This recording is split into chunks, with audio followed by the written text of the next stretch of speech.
Next, I will analyse the generic codes and conventions of newspapers encoded into this media text. To begin this stage of my analysis, I will first look at what generic content has been encoded into this media text.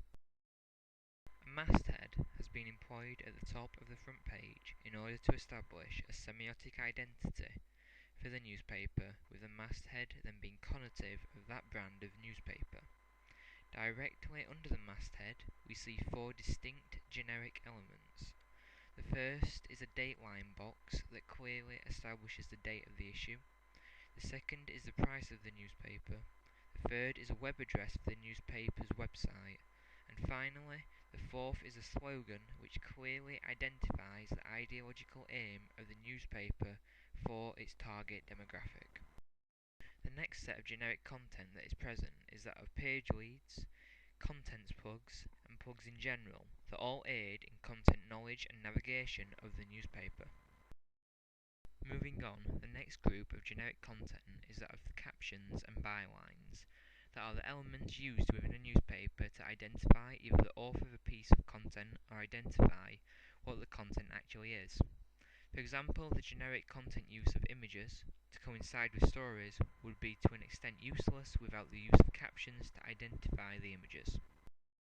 Finally, the last two pieces of generic content are adverts, which advertise various services and products, and the placing of contact information for the newspaper to enable the demographic to be more involved in what goes into their local paper. The next group of generic codes and conventions I will analyse are the generic layout conventions employed within the newspaper. The first noticeable layout convention is that of using columns to structure the body text. Apart from this, you have the use of a splash head on the front cover and the use of heads and subheads on the inside cover in order to identify the sections of text present. Finally, you have the use of borders and gutters to control the spread of content on the page, and hence keep the content in a uniform fashion, aiding in the clarity of conveying news to the target demographic. The last group of generic codes and conventions I will analyse are the main generic graphical elements of the newspaper. The first is that of using white on black to add contrast to certain sections of text, such as the splash heading on the front cover, the index heading on the second page, and finally on advertising elements such as the advert for a free planning and design service on the front cover of the newspaper.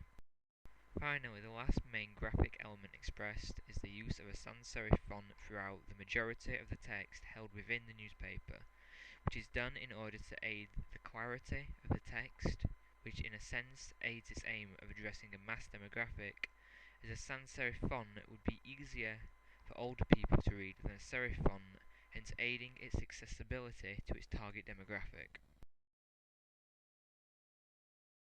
Finally, the last section of this video will focus on information about the industry behind this newspaper. The Rotherham Advertiser is a product of one of South Yorkshire's leading independent media companies, the Garnet Dickinson Group. Alongside the Rotherham Advertiser, this indie company produces other local papers, such as the Rotherham Record and the Dearne Valley Weekender. However, this independent company does not only focus on newspaper publishing, and when combined with its other divisions, makes one of the largest independent print-based publication producers in the UK.